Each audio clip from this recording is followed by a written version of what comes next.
Dāmas un kungi, esiet sveicināti. Es esmu pianists un komponists Vestards Šimkus.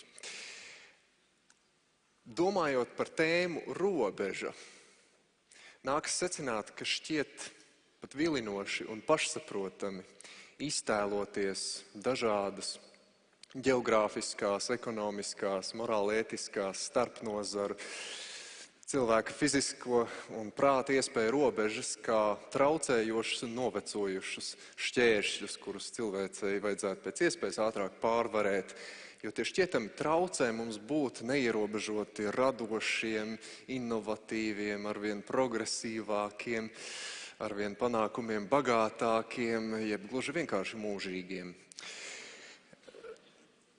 Tā tas ļoti iespējams arī ir, sevišķi, ja kāds no mums iztēlojas sevi kā galveno varoni filmā par šo pasauli. Taču turpmākajās minūtēs es ierosinātu nedaudz pārdomāt to, cik nevēlama robeža ir un vai robeža patiešām ierobežo. Imants Ziedonis savās epifānijās par robežas jēdzienu rakstījis, ko pavisam neparastu, citēju. Visos līdzenumos, visos tālumos, jūras un kalnu, sūnu un mežu vientulībā cilvēks vienmēr meklē kādu robežu. Jūra ir skaista ar savām šķautnēm, kurās kaut kas satiekas. Dullais Dauka ir mākslinieks un cilvēki ir dullie Daukas. Jebkurā līdzenumā un tukšumā cilvēks meklē robežu, bet arī jebkurā pārpilnībā. Citāta beigas. Es nudien nezinu, vai kāds no mums gribētu klausīties muzikālu skaņdarbu, kuru neierobežotu nec tā sākums, nec beigas, jo tādējādi tam arī nebūtu virzības un mērķa. Vai tas ir tas, kādu mēs vēlētos redzēt šo pasauli un mūsu pašus? Tas, protams, ir retorisks jautājums.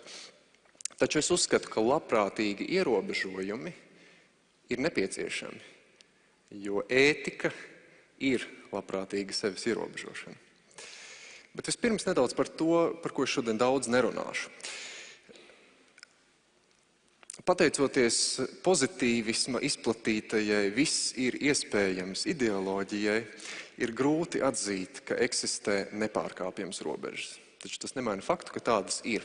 Mēs visi agri vai vēlu saskaramies vismaz ar vienu šādu robežu, proti mēs visi esam mirstīgi. Un, protams, pastāv arī virkne daudzu dažādu citu no mums neatkarīgu apstākļu, kuri mums traucē un liedz kaut ko sasniegt un iegūt neierobežoti daudz, lai cik ļoti mēs censtos sevi un savu dzīvi pilnveidot. Šeit, protams, ir runa par veco labo veiksmi un atrašanos īstajā laikā, īstajā vietā, jo, piemēram, sfēra, kurā darbojos es, akadēmiskā mūzika, ir salīdzinoši nekomerciāla un piesaista šauru klausītāju loku. Tādējādi tradicionālie patērētāju piesaistīšanas paņēmieni tajā īsti nedarbojas. Un tas nozīmē, ka es jums šodien nevarēšu pastāstīt recepti, kā gūt panākumus manā profesijā. Piedodiet. Jo es gluži vienkārši saprotu, ka ikviena mana panākuma pamatā Dieva dotas veiksmes faktors ir bijis daudz svarīgāks par kādu plānveidīgu rīcību. Tā tas vienkārši ir. Manuprāt, daudz būtiskāks jautājums ir, vai cilvēka iekšējā pasaulē eksistē galējas un nepārkāpjamas robežas, kas nosaka viņa redzesloku un viņa spējas domāt, radīt, uztvert un izprast. Es nezinu, vai jau kad ir dzīvojis kāds cilvēks, kas savā iekšējā pasaulē šīs spējas būtu sasniedzis un šīs robežas būtu sasniedzis, pat ja tādas eksistē. Man sevī drīzāk ir nācies novērot tendenci atkal un atkal uzcelt robežu tanī vietā, līdz kurai es tobrīd pieņemami komfortablā līmenī sevī minētās spējas esmu attīstījis. Tādējādi patiesībā vairojot savu aprobežotību. Minēšu kādu piemēru. Pirms gadiem 10, būdams jau koncertējošs mūziķis, es apmeklēju kādu koncertu, kurā man bija iespēja noklausīties kādu īpaši sarežģītu, grūti uztveramu laikmetīgās akadēmiskās mūzikas skaņdarbu, kurš manī tobrīd gluži vienkārši neizraisīja nekādu interesi un nerosināja manu iztēli. Mana reakcija uz šo saskarsmi ar tādu mūziku nebija vēlme paplašināt savas mūzikas uztvert spējas, robežas, lai spētu šādu veidu mūziku uztvert un izbaudīt. Tā vietā es ātri un vienkārši pasludināju savu spriedumu par attiecīgo skaņdarbu. Tas spriedums bija apmēram tāds: totāli neizdevies nieks salīdzinājumā ar to mūziku, kādu es esmu iepazinis un iemīļojis. Turpmākās 10 gadus laikā, dažādu projektu un notikumu rezultātā, man šāda veida mūziku nācās iepazīt tūplānā. To spēlējot koncertos, tad to arvien vairāk klausoties, tad arī iemīlot un visbeidzot pašam komponējot. Tā visa rezultātā pavisam nesen es ieslēdzu rādio, pa kuru jau bija sācis skanēt kāds man nepazīstams skaņdarbs, kurš momentāli piesaistīja manu uzmanību un rosināja manu iztēli. Kad šis skaņdarbs izskanēja, diktors balss man darīja zinām tā nosaukumu. Tas bija tieši tas pats skaņdarbs, kur pirms 10 gadiem es biju pasludinājis par totāli neizdevušos nieku.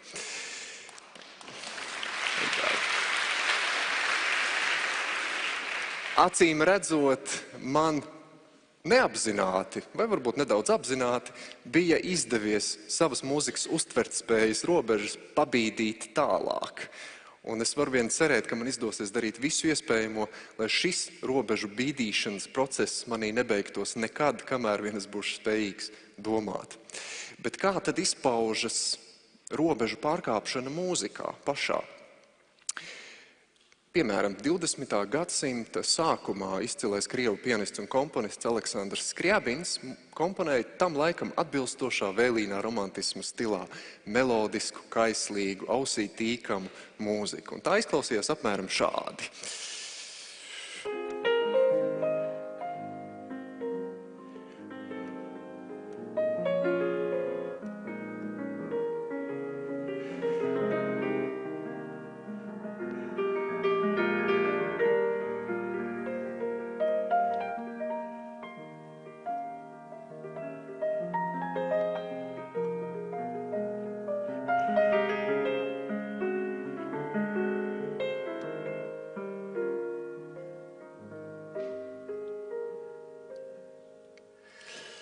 Un tad kādu brīdi viņš iedomājās, ka varētu komponēt apmēram šādu pašu mūziku, taču bez tonalitātes un bez klasiskas harmonijas. Tādējādi iespējams veicot visnozīmīgāko robežu pārkāpšanu mūzikas vēsturē, proti radot atonālo mūziku, kas noteica toni visā 20. gadsimtā. Un tad no Skriabina mūzika sāk skanēt kaut kā šādi.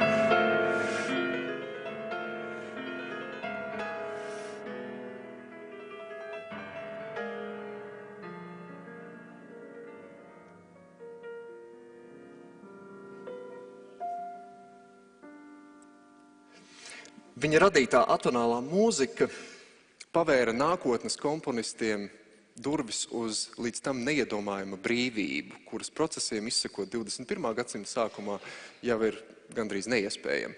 Jo mēs dzīvojam šobrīd laikmetā, kad aiz muguras jau ir tik daudz un dažādi mūzikas robežu pārkāpēji, ka atrast kādas līdz šim neapgūtas teritorijas, gluži vienkārši nevar izdoties, lai cik ļoti mēs to gribētu. Tādēļ, manuprāt, jo svarīgāks mūsdienās ir jautājums par to, vai mākslas darba autoram vai skaņdarbu komponistam vispār savā darbā un savā mūzikā ir ko teikt. Savukārt estētiski drīzāk mēs varam runāt par tādu iluzoru robežu pārkāpšanu, kad mēs izmantojam jau eksistējošus līdzekļus, bet mēģinam tos pasniegt pēc iespējas neparastākā kontekstā vai novatoriskākā gaismā. Lielisks piemērs dažādu mākslas nozaru saplūsmei un miedarbei, tādējādi pārkāpjot robežu starp šīm nozarēm mākslā, ir kino, ja vien filma nav ražota Holivudā, protams. Arī man pavisam nesen bija iespēja piedalīties lieliskas filmas tapšanā, komponējot mūziku Lailas Pakalniņas spēlfilmai Ausma. Šī darba procesā es saskāros ar tādām robežām, kādas līdz tam vēl nebija pieredzējis, kuras nosprauda konkrētās ainas garums, montāža, tajā notiekošais, filmas veidotāja prasības attiecībā uz to, kādu mūziku man būtu vēlams komponēt šajā filmai. Tātad virkne dažādu robežu, taču šīs robežas man dāvāja brīvību, kādu es līdz tam vēl arī nebiju iepazinis. Brīvību no manis paša, jo šeit man pēkšņi nebija vairs iespējams izmantot savus tradicionālos paņēmienus, kā es komponēju mūziku, bet gan bija jāpiemērojas impulsam no malas. Un tas bija iespējams tikai vienā veidā, pārkāpjot savas līdzšinējās iztēles robežas. Tāpēc mans secinājums par robežas dabu ir sekojošs. Robeža palīdz jebkurā gadījumā.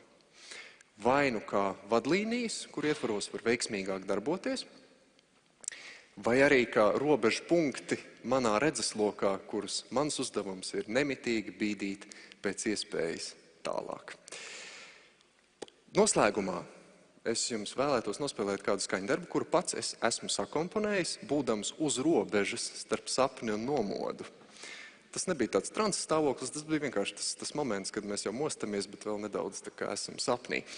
Un tā būs pirmā no pavisam 9 etīdēm, kas veido manu ciklu ar nosaukumu Sapņu ainas. Šīs etīdes nosaukums ir Plūdu vārti.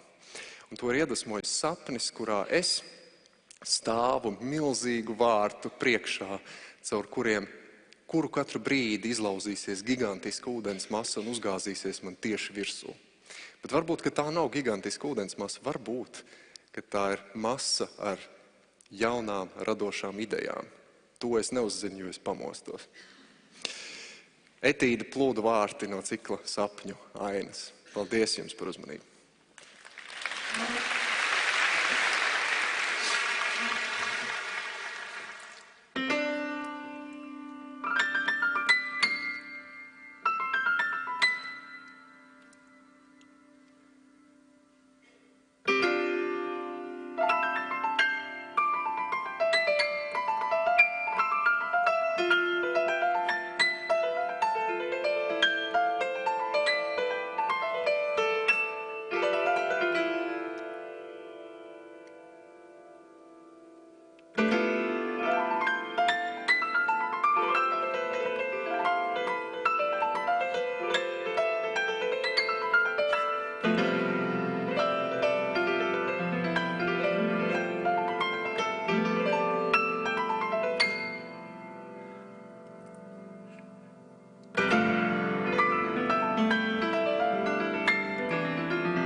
Paldies!